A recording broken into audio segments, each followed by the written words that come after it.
Welcome back. In a landmark move, the MK Stalin administration has enacted 10 state laws without Governor R.N. Ravi's assent to mark a dramatic shift in the legislative landscape of Tamil Nadu. The bills mainly concerned the appointment of vice-chancellors in state universities, had been passed twice by the Tamil Nadu Assembly between 2020 and 2023, but remain stuck due to the governor's continued refusal to act.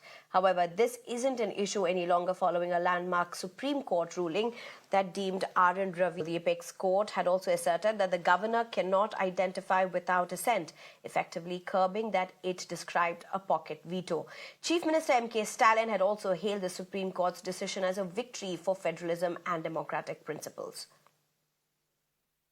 Definitely, the DMK is taking full credits for the significant judgment that has come in from the Supreme Court. In fact, the Supreme Court has told that these 10 bills that are part of the case now, they can be deemed to be passed is what the judgment is. And the Supreme Court has also set a time limit for the governors of all states and also the president. In fact, this time limit states that the governors and the president, either of them, they have to decide on a bill that was passed to them within 3 months. The maximum time that they can take to decide on bills that come to their table is 3 months. That is the time frame that is being set by the Supreme Court, and this is historic because ever since the Constitution of India was put forth, this is the first time that the governors or the president are going to have a time frame to decide on bills. So far, the governors of different states, especially in the states where opposition is in power, the governors were taking indefinite time to decide on bills. In fact, if we take Governor R.N. Ravi in Tamil Nadu, there was one bill that was part of this case which was sent to the governor in 2020.